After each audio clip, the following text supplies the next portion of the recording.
All right, so cryptocurrency. It's like this whole new world, isn't it? It really is. And for a lot of people, it can feel pretty overwhelming. Yeah, definitely. It's like, where do you even begin? Exactly. But honestly, once you get past all the jargon and the technical stuff, it starts to make sense. That's what we're hoping to do today, just kind of break it down, you know, make it easy to understand. Yeah, totally. We want to get rid of that fear factor and show people that cryptocurrency can actually be pretty straightforward. So no more feeling lost or confused. Today, we're diving into the basics, like what is cryptocurrency? How does it work? And why should anyone even care? Plus, why is it becoming so important? It's like everyone's talking about it, right? Oh, for sure. You see it everywhere on the news, online, even in like casual conversations. It's definitely gone mainstream. And you know what's really cool? One of the core ideas behind cryptocurrency is giving people more control over their own money. It takes the power away from the banks, right? Exactly. It's all about decentralization. Instead of having like a central authority controlling everything, cryptocurrency operates on a network, a decentralized one. So no more middleman, basically. That's pretty radical when you think about it. It is, and the technology that makes this possible is blockchain. Imagine a digital ledger, right? Okay, got it. And this ledger is distributed across a huge network of computers. So every single transaction gets recorded on this ledger, making it incredibly secure and transparent. So instead of a bank keeping track of everything, it's this massive network of computers. Yep. And because it's spread out like that, it's super hard to tamper with. So it's like a super secure way to keep track of everything. Exactly. And here's the thing, this decentralized system isn't limited to just one type of cryptocurrency. Wait, there's more than one? I thought it was just Bitcoin. Oh no, Bitcoin was just the first one, the OG cryptocurrency. It came out back in 2009. The goal was to create an alternative to government-controlled currencies. So Bitcoin was like the trailblazer. What about all these other cryptocurrencies? What are they about? So we have coins like Bitcoin, which are native to their own blockchain. But we also have these things called tokens, and they're built on existing blockchains like Ethereum. Ethereum, right. Heard of that one. What's so special about it? Well, think of Ethereum as more than just a currency. It's like a platform that enables something called smart contracts. Okay, smart contracts. That sounds interesting. Break it down for me. They're basically self-executing agreements. Yeah. Everything's written in code. So, for example, let's say you're renting an apartment. You could use a smart contract to automatically release your security deposit back to you once the lease is over. No more arguing with the landlord, right? That's pretty cool. Exactly. It cuts out the middleman and makes everything more transparent and efficient. Streamlined, yeah. So smart contracts were like automating trust. You got it. And Ethereum can also be used to create these things called decentralized applications, or dApps. Apps, okay. My head's spinning a little bit. I know, right? There are so many new terms. But basically, dApps are applications that run on the blockchain. Got it. And what about those tokens you mentioned earlier? How do they fit into all of this? They're kind of like the fuel for these ecosystems. Like some tokens are used in decentralized finance, or DeFi. DeFi, that's another one I've been hearing a lot about. What is that exactly? It's basically a whole financial system built on the blockchain. So DeFi platforms allow people to do things like lending, borrowing, and trading. Without going through a bank. Exactly. It cuts out the intermediaries and gives people more control over their finances, and that's just one example. Tokens can be used for all sorts of things, like representing ownership of digital assets, fundraising, and a bunch more. So it's like a whole new financial world. Pretty mind-blowing, really. It is, and it's constantly evolving, too. There's always something new happening in the crypto space. It's super exciting. Okay, so we've got coins, we've got tokens, we've got this whole blockchain thing going on. But how does it all actually work? Like, where do these coins come from in the first place? That's where mining comes in. Mining. Like digging for gold. Well, kind of. But instead of digging in the dirt, miners are using powerful computers to solve really complex math problems. Math problems. Interesting. And what do those math problems have to do with cryptocurrency? The first miner to solve the problem gets to add a new block of transactions to the blockchain. So it's like a race. Exactly. And the winner gets rewarded with new coins. It's how new coins are created. Okay, that makes sense. And why is it called proof of work? It's called that because the miners are proving that they've done the work to solve the problem. It's how the network stays secure. Got it. And I've heard of another term, proof of stake. Is that something different? Yeah, it's a different way of doing things. Ethereum is actually moving towards proof of stake. Okay, so how's that work? Instead of miners, there are validators. Yeah. And they create new blocks based on how many coins they hold, or stake, as they call it. So it's like saying, I've got skin in the game. I'm committed to keeping this network secure. Exactly. And it's actually more energy efficient than proof of work. That's one of the big reasons why Ethereum is making the switch. It's like they're trying to be more environmentally friendly. Yep. It's an important consideration, especially with all the concerns about the environmental impact of cryptocurrency. For sure. Well, I think we've covered a lot of ground today. We've talked about what cryptocurrency is, how blockchain works, and the different types of crypto out there. And don't forget about those smart contracts and dApps. Right, right. But all of this is still pretty theoretical, isn't it? Like, Yeah. how do I actually get my hands on some cryptocurrency? How do I buy it? Great question. And that's exactly what we'll be diving into in the next part of our deep dive. We'll walk you through the whole process from choosing an exchange to buying your first Bitcoin or Ethereum. Sounds good. I'm looking forward to it. All right, welcome back. So last time we kind of set the stage, right? Talked about the basics of cryptocurrency, how blockchain works, and some of the key players like Bitcoin and Ethereum. Yeah, we laid the groundwork. But the crypto world doesn't stop there, does it? It's constantly moving, always evolving. It's like a fast-moving train.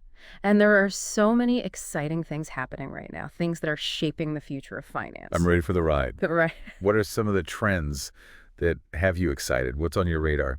Well, one thing that's really interesting is the rise of central bank digital currencies, or CBDCs. CBDCs. Okay, I've heard that term before, but I'm not sure I fully understand it. What are they exactly? Basically, they're digital versions of a country's fiat currency, issued and regulated by the central bank. So it's like a digital dollar or a digital euro. Exactly. It's like having a digital version of the cash in your wallet, but backed by the government. That's interesting. But isn't that a bit of a contradiction? I mean, cryptocurrency is all about decentralization, right? Yeah. And CBDCs are, like, controlled by the government. It might seem that way at first, but think about it this way. Governments are always looking to modernize, right?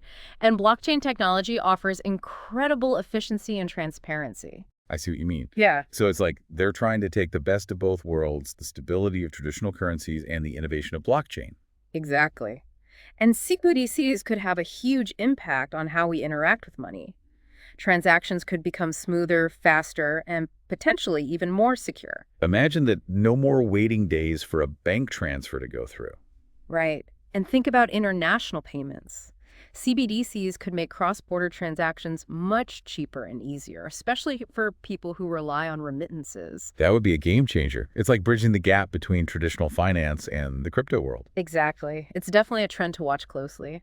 And then there's another exciting development that's already making waves: non-fungible tokens, or NFTs. NFTs. Okay, I have to admit I'm still a bit confused about those. What makes them so special? Everyone's talking about them, but Well, let's start with the basics. You know how Bitcoin is fungible? fungible, meaning like one Bitcoin is interchangeable with another Bitcoin, right? Yeah. All the same. Exactly. But NFTs are different. They're non-fungible, which means each one is unique. It's like owning an original painting versus a print. So it's like having a digital certificate of authenticity for a digital item. Precisely. Hmm. And this ownership is recorded on the blockchain for everyone to see, so it's verifiable and secure. That's pretty cool. So what are NFTs used for? I know they're big in the art world, right? Definitely.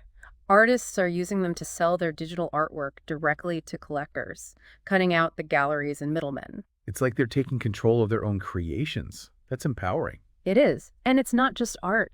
NFTs are being used for music, collectibles, even virtual real estate. Virtual real estate. Wow, it's like a whole new digital world is opening up. It is. And we're just scratching the surface. The potential for NFTs is huge. It's exciting to think about all the possibilities. Absolutely. Now, you mentioned earlier that the traditional financial world and the crypto world are starting to converge. What did you mean by that? It's fascinating to see how these two worlds, which once seemed so separate, are now starting to interact. Like they're realizing they can learn from each other. Exactly. We're seeing major financial institutions starting to dip their toes into the crypto waters. What do you mean? Like how? Well, some are offering custody solutions for crypto assets. Others are exploring the use of blockchain technology for their own operations. So they're not just dismissing it anymore. They're starting to see the potential. Right. They're recognizing the benefits, the efficiency, the transparency, the security that blockchain offers. And this integration is actually a really positive sign. It brings more legitimacy to the crypto space. It's like they're building bridges between the old world and the new world. That's a great way to put it. It's all about creating a more inclusive financial system. I like that. So we've talked about all these exciting trends, CBDCs, NFTs, the integration of crypto into the traditional financial system.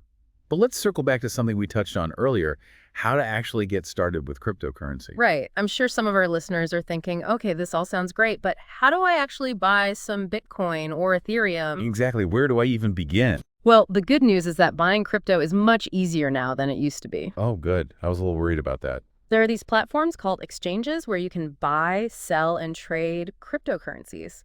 Some popular ones are Coinbase, Binance, Kraken.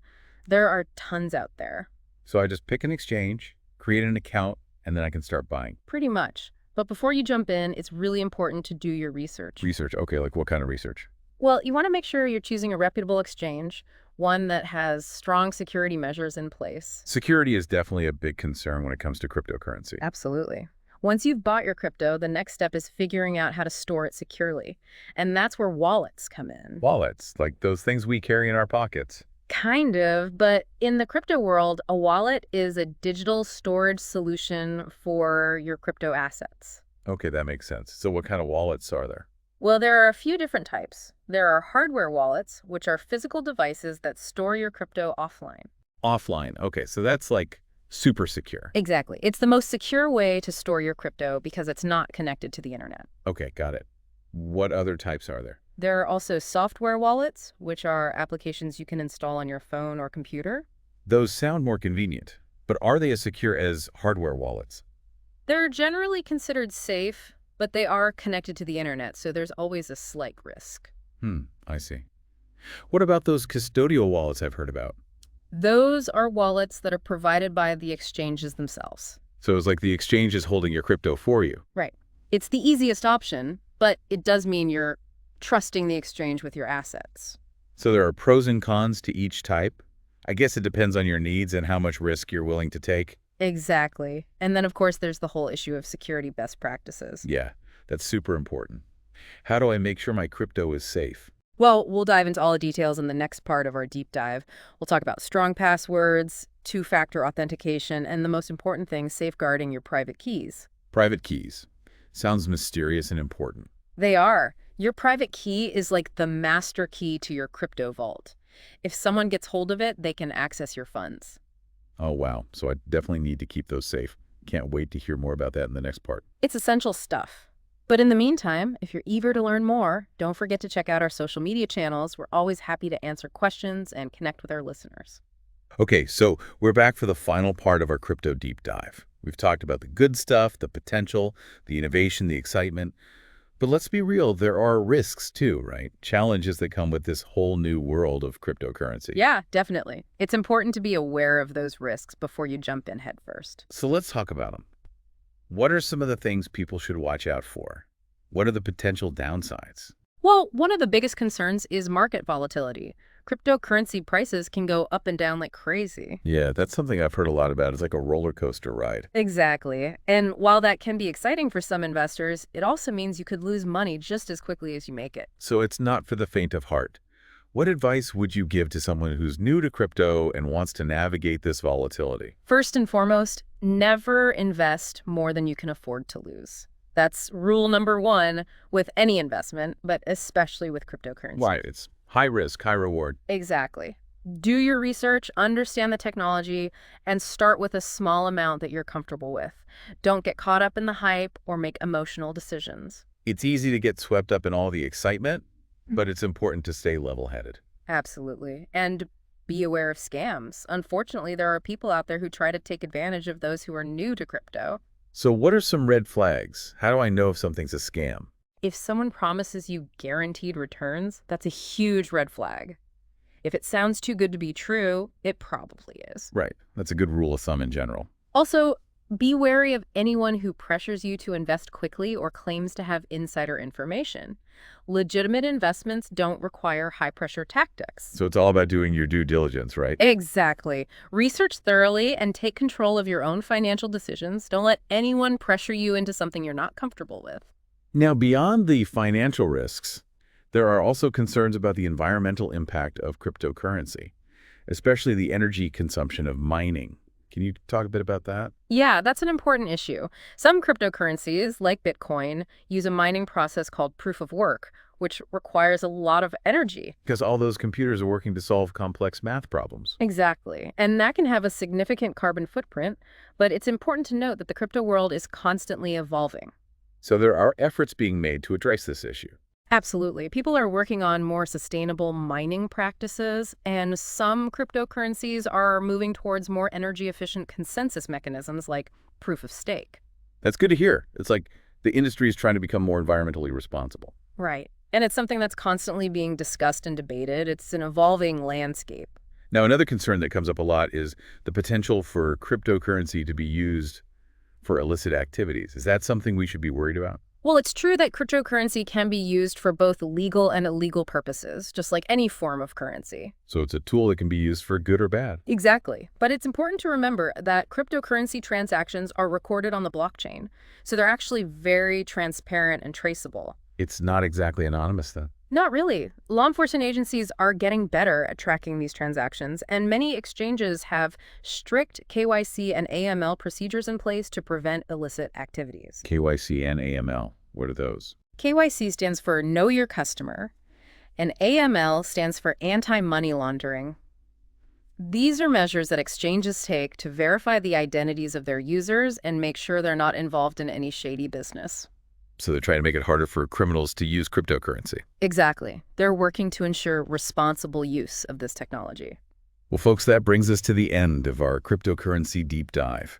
Hopefully you've learned a lot and feel more confident about navigating this exciting new world. Remember, this is just the starting point. The crypto world is constantly evolving, so stay curious, do your research, and don't be afraid to ask questions. Exactly. And if you want to continue the conversation, connect with us on social media. We'd love to hear from you. Thanks for tuning in.